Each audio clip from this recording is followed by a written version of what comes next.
would a successful COP29 look like?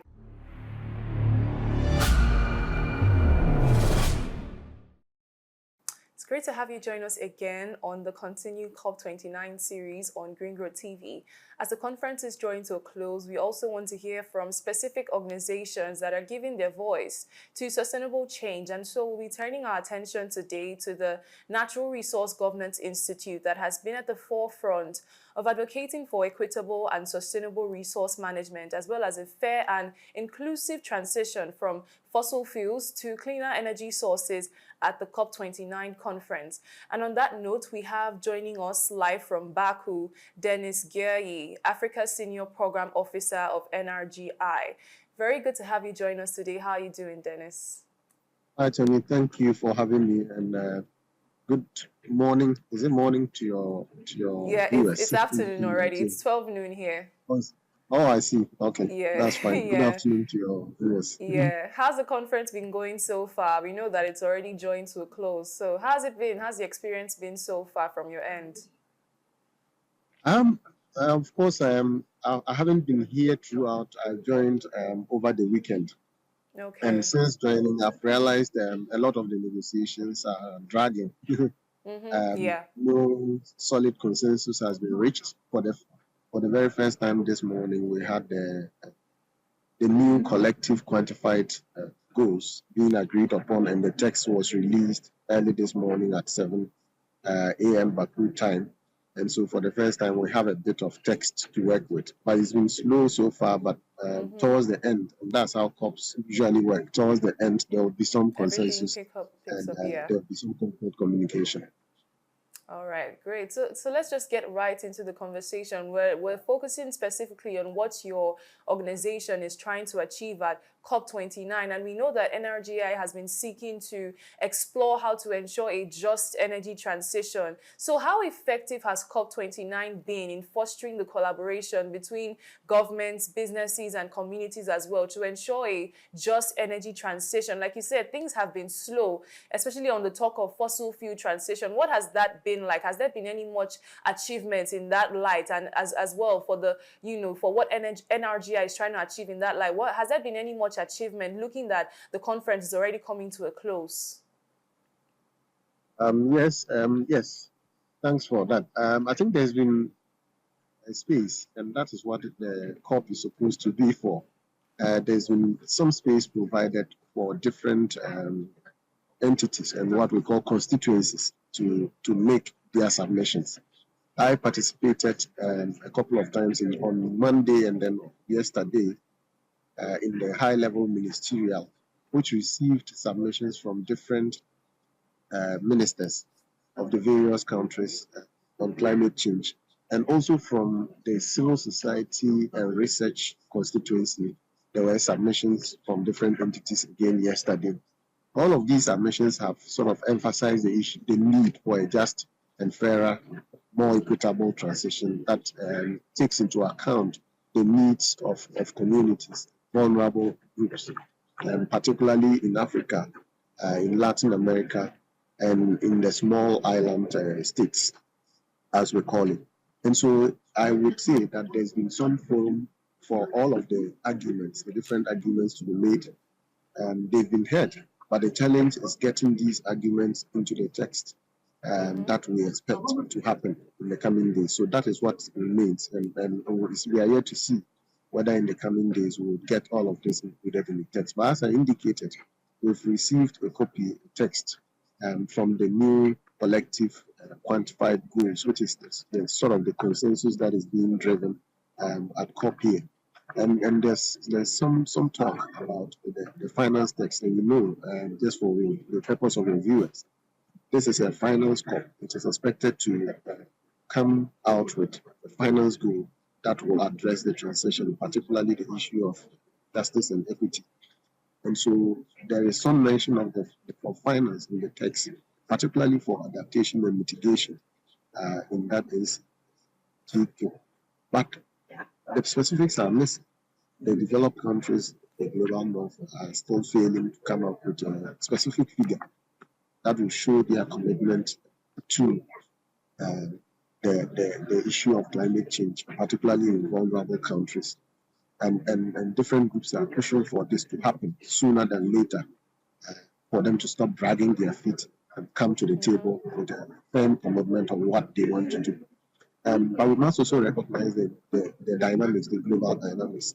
We know that US is one of the superpowers. We just had an election, and Trump, in his last regime, sort of attempted to pulled out of the Paris Agreement, and so that also plays a different sort of dynamics into the game, and so that all of that is influencing how this COP is panning out, the slow pace of getting to an agreement, and all of the expectations that the different constituencies have expressed so far this COP.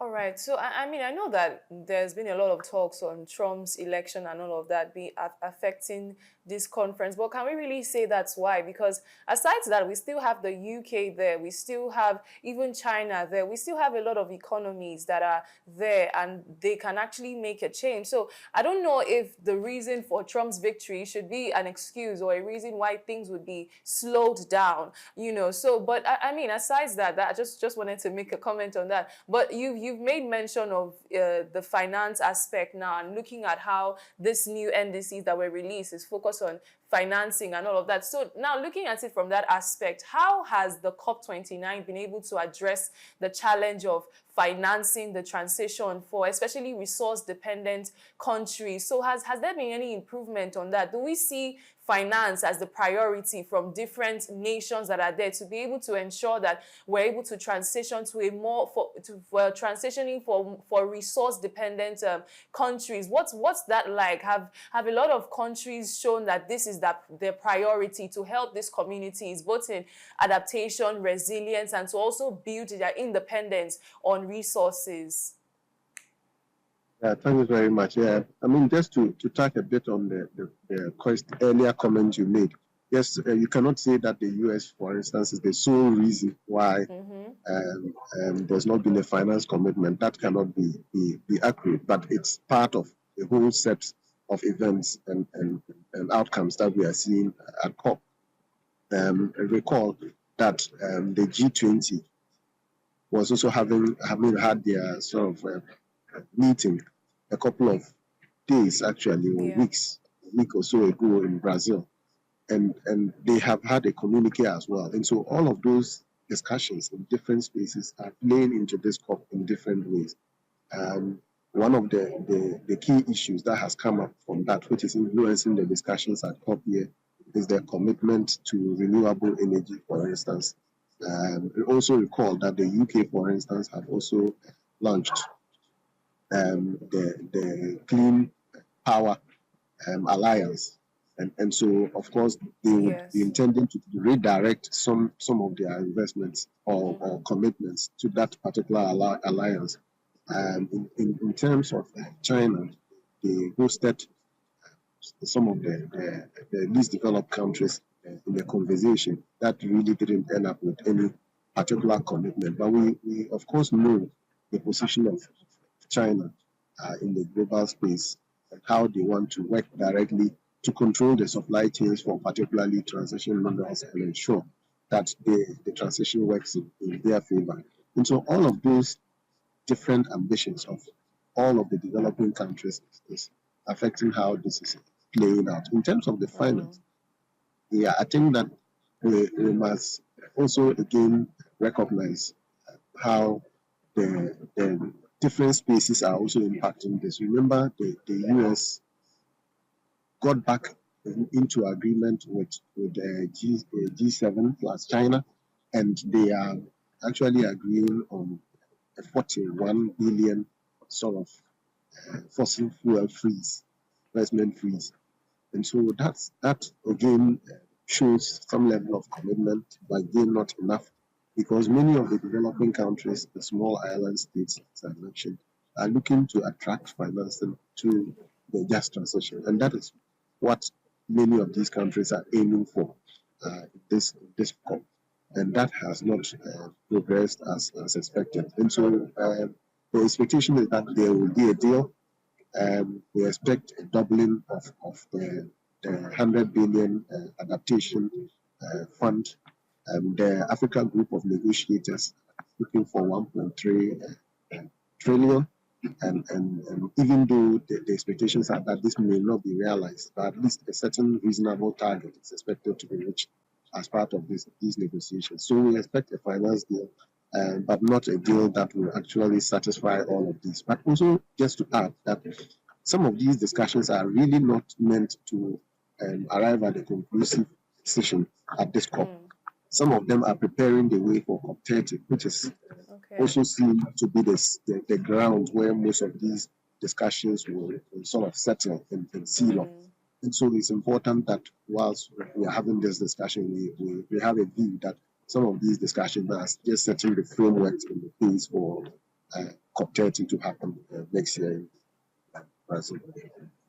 All right. So still looking at this issue of fossil fuels, so far, has there been any major steps taken, or what more steps need to be taken to help these fossil fuel dependent economies, especially especially looking at some African countries that are still reliant, not even just African countries, even the major economies as well. A lot of them are still reliant on fossil fuels to build their economy. So what major steps need to be taken, or can we take to build resilience and prepare for a future that is beyond oil and gas? Yes, we know that, again, the countries in the global north have depended on fossil fuels for most of their industrialization over the past years. And so there is a responsibility. If you look at the new, again, I refer to the new collective quantified goals.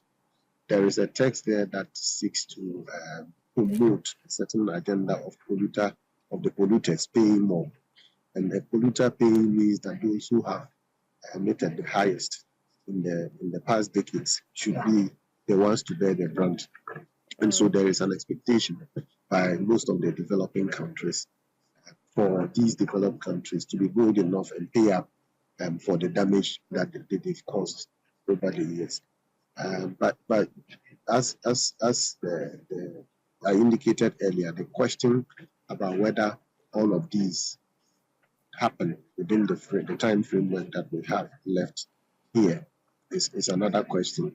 The support that is expected actually is that the adaptation fund again will be doubled, mitigation efforts will be accelerated, the demands by the African group of negotiators, the 1.3 trillion, it's meant to actually address some of those questions that you have raised about diversifying these economies. Nigeria, we know, is heavily dependent in terms of exports, probably close to 90% of exports, and in terms of revenues, a significant amount of revenue also comes from this. And the gap that will be created if these countries like Nigeria are forced or compelled to transition at a pace that is not commensurate with their financing needs will be huge. And so I believe that all of these considerations are part of the demands by the African group of negotiators, which is likely to see some progress, but of course not to the target that we expect. But we need to see what happens at the end of this COP and what remains for us to take to COP30. All right. So also at the COP29, we've had the launch of the UN panel on critical energy transition minerals. So I just want you to give us a bit of understanding on what that report is about and how it will influence, how this initiative will influence the global agenda on resource governance, and what steps need to be taken to ensure that its principles and recommendations are implemented. So just tell us a bit of that and what we can expect from that initiative. So in April this year, just to give a bit of background, the United Nations Secretary General composed a team of experts, if I may call it that way, with representatives from two civil society organizations, one of which is NRGI. Our president was part of the panel. And this panel was expected to address common concern with transition minerals. we all know that there's been a global rush, if you call it, to control the supply chain of transition minerals and use it for the energy transition, particularly in terms of influencing what goes into the renewable energy manufacturing systems, the green economy, and all of that.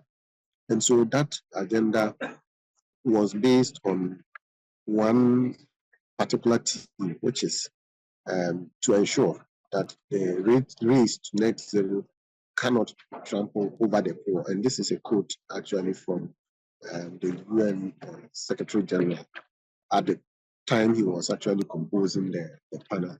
And so the aim is to ensure that countries that have suffered historic injustices in extracting their mineral resources do not suffer same going into these new minerals that are important for the energy transition. And the panel compiled its report, and the report is basically made up of 7 principles and 5 actionable recommendations that the panel thinks that if countries in the global south were to implement these recommendations, it will lead to a change in the narrative for transition minerals on the continent, particularly on the African continent, but also in Latin America and South Asia and the Pacific. And so generally, these principles are around the issues of human rights, for instance, is one key element of the principles that were launched. The the other one has to do with the integrity of the planet, generally around issues of environment and biodiversity. There were issues of justice and equity and issues of benefit sharing. So, for instance, the issue of value addition and economic diversification using transition minerals, a touch on the global financial system and how it's skewed towards countries in the developed global north, the issue of fair trade and fair finance, for instance, touch on the issues of transparency and accountability and multilateral and international cooperation to ensure that the right value is added. And so those were the principles. In terms of the actionable items, the panel identified a number of key issues that needed to be addressed, and to champion that process of addressing these issues, the panel recommended the formation of a high-level advisory panel that will champion collaboration across countries, ensure that the goals that have been, the principles that have been identified would see the light of day. There are also issues of traceability for accountability, and the panel thought that these issues were important. The issue of establishing a global mining legacy fund, again, was one. And we all know the legacy issues that have been left for mining, issues of illegal mining, environmental destruction, pollution of water bodies as a result of mining, and all of those issues were done. I think the next steps to really ensure that these actionable recommendations and principles are addressed has to do with setting up of the proper institutional frameworks in various countries. It is expected that, for instance, the African mining vision capitalize on these principles as it develops and what it calls its green mineral strategy. And many of the other regional bodies would also capitalize on these principles. Countries are also expected to domesticate these principles and ensure that at the least, the implementation of these principles stand at a broad-based, multi-stakeholder framework where, just like how the panel itself was composed through a multi-stakeholder kind of framework. And so we expect a multi-stakeholder governments leading the process, supported by their regional bodies, consulting with civil society, business people, communities, and ensure that there's justice and equity at the end of the day, and that the extraction of these minerals tells a different story from what we have known with other minerals like gold, manganese, diamond, and others which have been extracted and exported raw in their raw forms the general principle that we call at NRGI from pit to pot, where we generally just extract these from the mining pits and send them to the ports for export. We want to change that narrative, and I think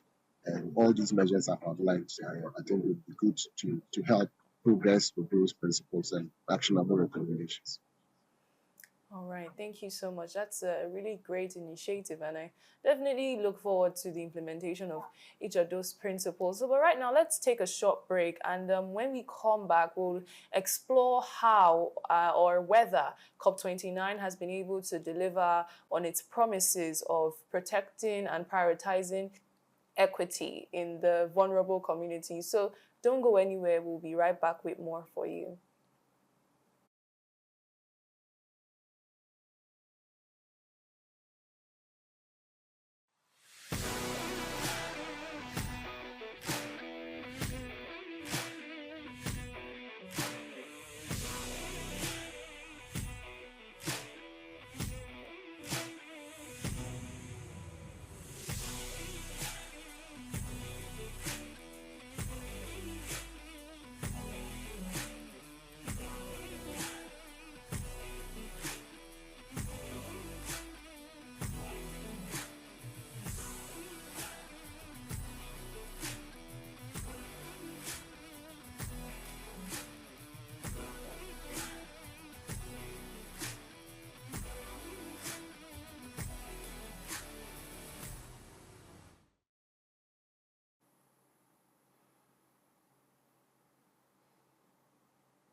Thank you for staying with us. You're still watching COP29 series on Green Growth TV, and we're speaking with a representative from the Natural Resource Governance Institute to reflect on their achievements and the broader outcomes of COP29. So, Dennis, so far, I just want to know if there have been any significant agreements, aside all the ones you've mentioned, what more significant agreements and frameworks have been adopted at COP29 to protect local communities and prioritize equity in mineral producing countries? And aside that, as well as agreements to help in their adaptability and resilience when it comes to the climate change crisis. So what more have we seen at COP29 for this vulnerable and local communities that are going through all of these struggles? Yeah, so there's been a couple of wins, early wins that we are seeing at this COP. As I indicated earlier, then the new collective quantified goals sort of reference some of the key demands by developing countries. For instance, around the issue of polluters being the ones to pay. That has been highlighted, which is again a win. I think the issue of renewable energy investments have also been touched on, which is important because for developing countries, and particularly for Africa, we have vast amounts of renewable energy that needs to be developed. And so if this text is referencing some of these issues around renewable energy, that becomes a point to stand on and improve our negotiations, what we eventually get at the end of the day. There is also a reference to the financial system, and as I indicated, this is finance COP.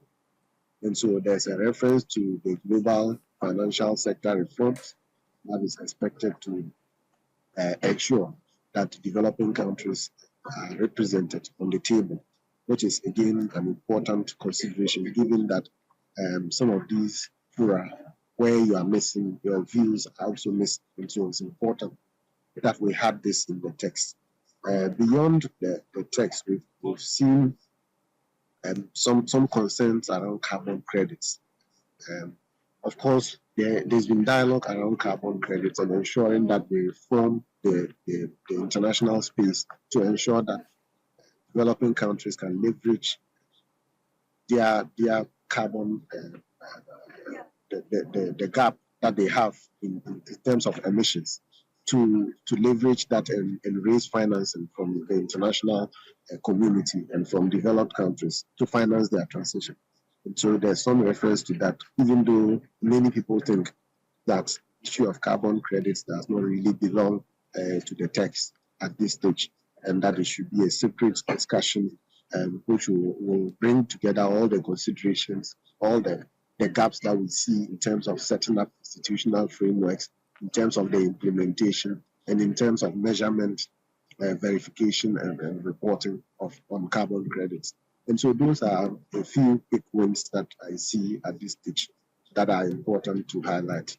All right, thank you. So, in a speech you gave earlier in the week, you mentioned that just in one of your engagements at the conference, you mentioned that Africa needs to refocus its transition around gas as a transition fuel. So, what policy shifts or recommendations are needed to ensure that Africa's energy strategies align with the long-term sustainable development goals that are already laid down? On the issue of gas, particularly for Nigeria and Ghana, and because I've worked closely both in Nigeria and Ghana on their energy transition frameworks, these countries have emphasized quite a lot on gas.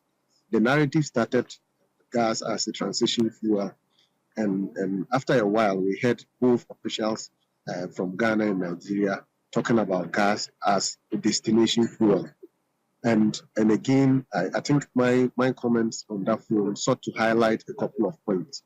Number one, that investments in renewables is almost double that of fossil fuels. And so the monies that are coming in as investments into the oil and gas sector is really not growing, and that of renewables is growing, almost doubling that of the investments in fossil fuels. And so we must take note where the money is going and be able to position ourselves to take advantage of it. Okay. Secondly, investments in renewables, only 3% of that is coming to Africa. And I was trying to link the conversation about gas as a destination fuel and the fact that investment for gas is reducing compared to renewables, and how Africa can be left behind in that conversation if we continue to emphasize gas. Of course, I know Nigeria has declared a decade of gas, but we must also be careful that the investments that are needed may not be available as we think, and that there are opportunities in the renewable energy space, for instance, to attract even more investments.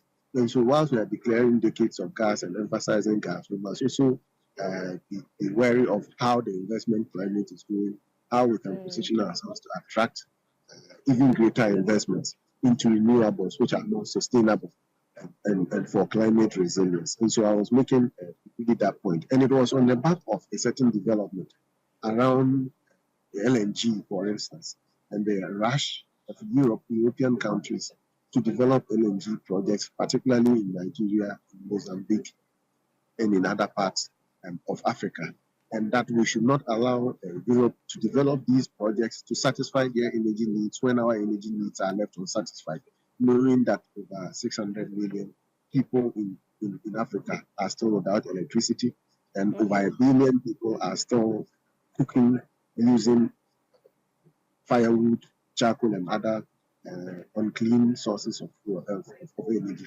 And so all of that was what I tried to paint in that discussion. All right. So finally, before we wrap up the program, I just want to know, what are your expectations? We have a lot of commitments, a lot of initiatives and pledges that have been made at COP29. What are your what are the expectations that you have leading up to the next COP? What would a successful COP29 look like to you? What more needs to happen for you to say that, oh, this COP29 was successful? What more expectations do you have leading up to the next COP and leading to the end of even this present COP29 that's going on right now? Okay. I think in this COP29, the biggest expectation is that the developed countries will make a firm commitment to increasing the availability of funding for the transition in developing countries. That's the biggest expectation. Aligned to that, efforts to advocate for fossil fuel phase down must be complemented with financing to support developing countries to diversify and to build their energy systems and become more resilient, and particularly address the issue of energy poverty in many of our communities. Yeah. On the side of minerals, I have one expectation that the global supply chain for minerals must recognize that Africans are at a stage where we want to see value retained on our continent. And to retain this value, we must avoid the pit to pot syndrome or model where developed countries are looking to control the supply chain of most of these minerals, including graphite, cobalt, and others. The extraction of these minerals must be on fair terms, and the issue of is equity and justice, and that these minerals must not be shipped out of the continent. Value must be added. Developing countries must be supported to add the value, and we must also position ourselves based on our national development plans and our diversification strategies to retain this value and negotiate properly when we sign contracts on transition minerals. But in all of this, the issue of just energy transition must be prioritized, both in the text, the final concluding text of the COP29, but not just in the text, but in terms of implementation. There must be clear measures to ensure implementation, particularly going into COP30, so that we can have some results for developing countries. Thank you very much for having me. Thank you so much, Dennis, for joining in on the program. That's about it on the program. And as is very clear, we have just one day to go till the end of COP29. And as we look toward the next phase of climate action, the collective efforts of governments, businesses, and organizations are obviously very vital in ensuring that the energy transition benefits everyone and leaves no one behind. I do hope that the achievements at the summit would set the stage for a more inclusive and a just energy transition that would empower communities and, of course, foster sustainable practices. That's it for now. I am Tony Ogubanjo. It's bye for now. See you next time.